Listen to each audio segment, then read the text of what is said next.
बच्चों, आज हम लोग देखेंगे क्लास 10 प्रोज का पहला चैप्टर टॉम सायर, जिसको लिखा गया है मार्क ट्वेन के द्वारा।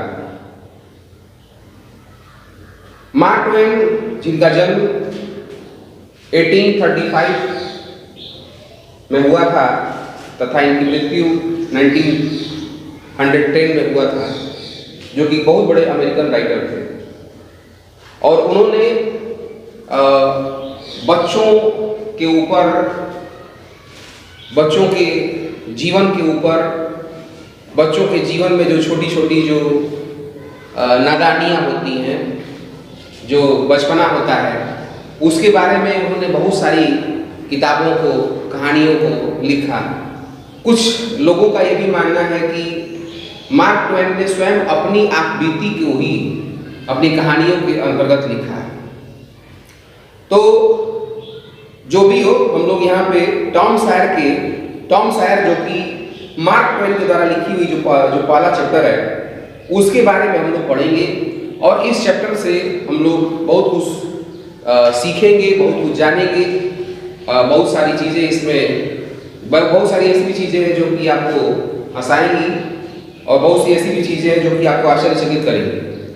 अगर एक आम इंसान देखे तो उसे ऐसा प्रतीत होगा जैसे टॉम सायर एक बहुत ही बेवकूफ़ लड़का था, लेकिन अगर आप समझदारी से इसको सोचेंगे तो आपको लगेगा कि टॉम सायर एक बहुत ही बुद्धिमान लड़का था, जो कि ये सिद्ध करता है कि बच्चे नटखट जरूर होते हैं, लेकिन उनकी नटखटता जो होती है उसके अंदर भी उनकी समझदारी छुपी होती है। तो हम लोग शुरुआत करेंगे टॉम सायर की। टॉम सायर जो कि एक ऐसा बच्चा है जिसके माता पिता बचपन में ही मर चुके हैं और उसका परवरिश करने के लिए कोई नहीं है, और वो अपनी मौसी के पास रहता है और उसकी मौसी ही उसको लालन पालन करती है। कई बार टॉम सायर ऐसी बातें कर देता है, ऐसी गलतियां कर देता है जिससे उसकी मौसी को उस पर काफ़ी गुस्सा आता है, और फिर उसको उसके ऊपर दया भी आता है कि उसका बेचारे का दुनिया में कोई नहीं है और जो कुछ भी है बस उसकी मौसी ही है। लेकिन फिर अंततः उसकी मौसी ये सोचती है कि अगर वो उसे पनिशमेंट नहीं देगी, अगर उसे सज़ा नहीं देगी, तो बच्चा दिन ब दिन बिगड़ता चला जाएगा, और ये सोच करके ही उसकी मौसी उसे सजा भी देती है। तो एक ऐसी ही टॉम सायर की बचपन की एक कहानी, एक वाकया, जिसे हम लोग सबसे पहले देखेंगे। टॉम सायर काफ़ी देर से गायब रहता है और उसकी मौसी उसे पुकारती है, लेकिन कहीं से भी आवाज़ नहीं आती है। मौसी परेशान होती है कि आखिर टॉम गया कहाँ, और बाद में पता चलता है कि टॉम वहीं पर रहता है और छिपा रहता है। तो मैं आप लोगों को ध्यान से, मैं आप लोगों को एक एक शब्द बताऊंगा, एक एक शब्द आप बताऊंगा, उसको आप लोग ध्यान से देखेंगे और समझने का प्रयास करेंगे। आपके पास जो भी किताबें हैं उसमें आप लोग इन चैप्टर्स को पहले पढ़िए, पैराग्राफ्स को, और उसके बाद इस एक्सप्लेनेशन को सुनिए, इससे आपको काफ़ी फायदा होगा। टॉम, मौसी कहती है टॉम, मौसी जो है वो पुकारती है टॉम, नो आंसर, कोई जवाब नहीं मिलता है। फिर कहती है टॉम, फिर कोई जवाब नहीं मिलता है। फिर मौसी जिसका नाम आंट पोली रहता है, ask herself, खुद से पूछती है where can be he, आखिर वो हो कहाँ सकता है, उसके कहाँ होने की संभावना है, आखिर इस समय वो कहाँ हो सकता है। फिर वो सोचती है अपने मन में कि he must be somewhere here, वो निश्चित रूप से यहीं कहीं होगा। यहाँ पे देख सकते हैं आप, मस्ट का प्रयोग किया गया है, और जो कि संभावना सूचक है, और ये बताता है कि मौसी जो है कंफर्म नहीं है कि वो कहाँ पे है, लेकिन वो सोच रही है कि वो यहीं कहीं होगा। She went to the door, वो दरवाजे पे जाती है, looked out into the garden, और बगीचे में देखती है।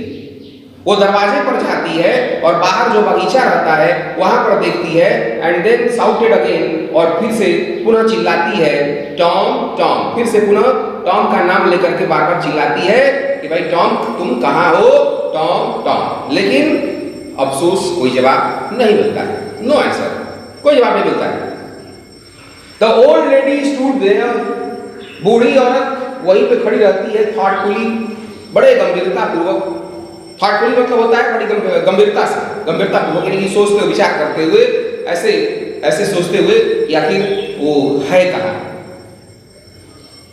The old lady stood there, वो बूढ़ी औरत वहीं पे खड़ी रहती है थॉटफुली, विचार पूर्वक। Suddenly see here the sound, अचानक, सडनली अचानक, जो कि एडवर्ब है। सी हियर, उसने सुना, अ साउंड, एक आवाज, बिहाइंड हर, अपने पीछे। देखिए बिहाइंड यहाँ पे एक प्रीपोजिशन है।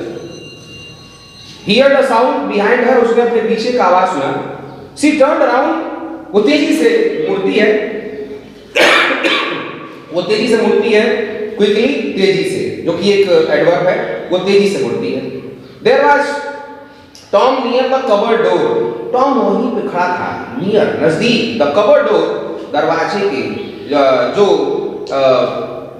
आपकी अलमारी, कबर्ड जो कि दीवार के अंदर जो अलमारियां लगी रहती हैं, तो कबर्ड डोर यानी कि अलमारी के दरवाजे के पास वो खड़ा रहता है। देयर वाज जैम, और मुरब्बा, आप लोग जैम खाते होंगे ब्रेड के साथ, तो jam, there was jam all around his mouth, उसके मुंह में चारों तरफ जैम लगा रहता है। इसका मतलब ये है कि वो मुरब्बा खाता रहता है, और मुरब्बा खाने की वजह से पूरे उसके मुंह पर चारों तरफ मुरब्बा लगा रहता है। What have you been doing? तुम क्या करते रहे हो? देखिए यहाँ पे बच्चों ध्यान से प्रेजेंट परफेक्ट कंटीन्यूअस का यहाँ पे प्रयोग किया गया है। What have you been doing? तुम क्या कर रहे हो, यानी कि तुम क्या करते रहे हो पहले से अब तक, तुम क्या करते रहे हो। Aunt Polly asked angrily, Aunt Polly ने क्रोध पूर्वक पूछा। पास्ट इंडेफिनिट का प्रयोग करते हुए वाक्य ये, Aunt Polly asked angrily, Aunt Polly ने पूछा तुम क्या करते रहे हो। When Tom didn't answer, जब टॉम ने कोई जवाब नहीं दिया, she went on, went on का प्रयोग आप देखें, go on जो कि आपको पढ़ाया गया है, go on का ही सेकंड फॉर्म है went on, और इसका प्रयोग करते हैं जब कहीं पे कोई चीज का जारी रहना पाया जाता है, कोई चीज जारी रहती है, तो वहां पे हम लोग went on, go on जैसी चीजों का प्रयोग करते हैं। तो she went on का मतलब यहाँ पे है कि वो बोलती रही, वो आगे भी बोलती रही। You have been stealing the jam again, तुम फिर से मुरब्बे चुरा रहे हो, तुम फिर से मुरब्बे चुराते रहे हो। Do not tell me that you have not, अब मुझसे ये मत कहना कि तुमने नहीं चुराया है। You have not, लेकिन प्रेजेंट परफेक्ट का इस्तेमाल है कि do not tell me, ये आपका एक इंपेरेटिव सेंटेंस है। Do not tell me, मुझसे मत कहना that कि you have not, तुमने नहीं चुराया है, present perfect sentence. Have not I told you, फिर से देखिए यहाँ प्रेजेंट परफेक्ट है। Have not I told you, क्या मैंने तुमसे नहीं कहा है? 100 times, सैकड़ों बार, क्या मैंने तुमसे सैकड़ों बार कहा नहीं है? टू कीप अवे, दूर रहने के लिए, फ्रॉम द कबर्ड, अलमारी से। क्या मैंने तुम्हें अलमारी से दूर रहने के लिए सैकड़ों बार कहा नहीं है?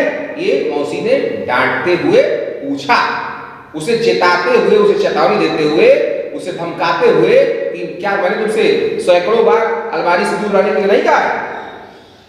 Where is my stick? और ऐसे आंट पोली जो है वो गुस्से में अपनी छड़ी को ऐसे ढूंढती है कि आखिर मेरी छड़ी कहाँ है? Where is my stick? कहाँ है मेरी छड़ी? आंट पोली took her stick, आंट पोली अपना छड़ी ली and raised it high, और उसने उसे हवा में ऐसे उठाया। उसने अपनी छड़ी को ऐसे लिया और ऐसे हवा में उठाया। She was about to strike Tom hard, और वो टॉम को जोर से मारने ही वाली थी। तब तक look behind you auntie, Tom बोला मौसी पीछे देखो, मौसी पीछे देखो। साउटेड टॉम जोर से चिल्लाया मौसी पीछे देखो। And aunt Polly look behind her, aunt Polly अपने पीछे देखी। दिस वाज टॉम्स चांस, यही टॉम के लिए बहुत बढ़िया मौका था।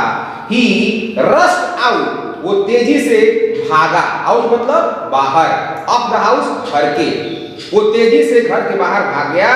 ही क्लाइम्ड ओवर द फेंस, और वो एक चार दीवारी, लेकिन फेंस ऐसी चार दीवारी कहते हैं जो ऐसे आर्टिफिशियल तौर पे, ऐसे टेम्पररी तौर पे जो चारों तरफ लगाया जाता है, जिसको आप जब चाहें तब हटा भी सकते हैं, रख भी सकते हैं, ऐसी चार दीवारियों को आप फेंस कहते हैं। तो जो भी वहां पे फेंस बना हुआ था, उस फेंस पे वो चढ़ा और वहां से फरार हो गया। सुन ही वाज फार अवे, और शीघ्र ही वो बहुत दूर निकल गए। Aunt Polly was angry, aunt Polly को इस पर और भी गुस्सा आया, but she had to laugh, लेकिन उसे मुस्कुराना पड़ा। जानते हैं हमारे माता पिता को डांटते हैं, बोलते हैं हमारे भले के लिए, लेकिन उनको हमारे पर हमसे उतना ही प्रेम है, उतना ही स्नेह है जितना कि हर माता पिता को। ऐसा नहीं है कि हमारे माता पिता हमारे दुश्मन है, हम सोचते हैं कि उनके माता पिता बहुत प्यार करते हैं, हमारे माता पिता हमसे बहुत कम प्यार करते हैं। ऐसा कुछ नहीं है। हर माता पिता को अपने बच्चे से बराबर स्नेह होता है। वो हमारे लिए सब केवल इस वजह से होते हैं ताकि हम बिगड़े ना। अगर वो बहुत ज़्यादा लाड़ प्यार हमको दिखाने लगेंगे तो फिर हम बिगड़ जाएंगे। तो आंट पोली पहले तो गुस्सा करने का उसने ऐसा दिखावा किया, लेकिन उसको हंसना पड़ा, उसको हंसी आ गई उसके इस शरारत पे। और उसने कहा he is a bad boy, वो एक बुरा लड़का है। शी सेड टू हरसेल्फ, उसने खुद से कहा, बट आई लव हिम, लेकिन मैं उसे प्यार करती हूँ, मैं उसे प्यार करती हूँ। He is my poor dead sisters boy, वो मेरी बेचारी, पुअर मतलब यहाँ पे गरीब से नहीं है, बेचारा से, वो मेरी बेचारी, डेड मतलब मरी हुई, सिस्टर्स मतलब होता है बहन का लड़का है, वो मेरी मरी हुई बहन का लड़का है। And I must look after him, मुझे उसकी देखभाल करनी पड़ेगी। यहाँ पे मस्ट का प्रयोग यहाँ पे कंपल्सन, मजबूरी सूचक यहाँ पे किया गया है। या आप चाहें तो इसे सजेस्टिव मोड में कर सकते हैं कि मुझे उसका देखभाल करना ही चाहिए, लेकिन ज्यादा अच्छा होगा कि आप कहें कि मुझे उसका देखभाल करना पड़ेगा। I don't like to hit him, मैं उसे मारना नहीं चाहती हूँ, but I have to, लेकिन मुझे मारना पड़ता है, लेकिन मुझे मारना पड़ता है। देखिए यहाँ पे have to का प्रयोग आपको बताया गया है, मजबूरी वाला। If I do not punish him, अगर मैं उसे नहीं मारती हूँ, he will grow up lazy, वो आलसी हो जाएगा, and wicked, और दुष्ट हो जाएगा, वो आलसी और दुष्ट हो जाएगा। Yes, I must be strict, मुझे कठोर बनना ही होगा।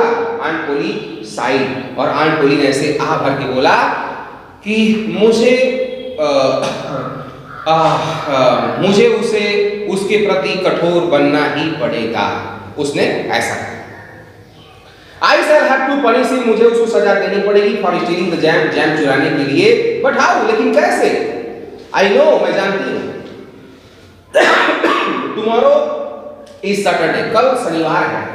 And there is no school on Saturday, Saturday के दिन स्कूल होता नहीं।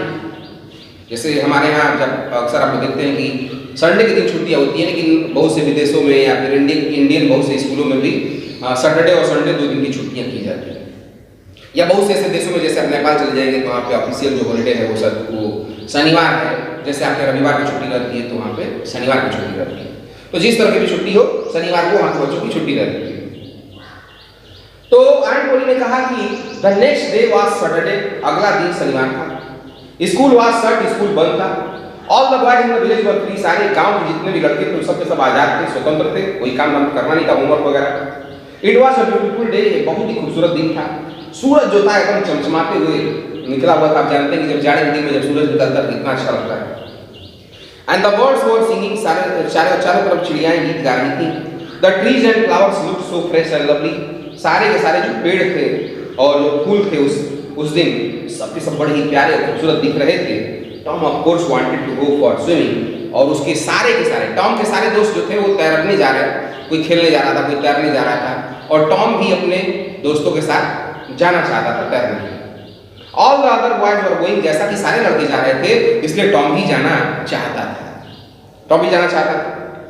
लेकिन सजा ये होने वाली थी कि मौसी जो थी उसको उस दिन घूमने जाने देने से मना करने वाली थी, यही सजा थी। तो आज के लिए इतना ही।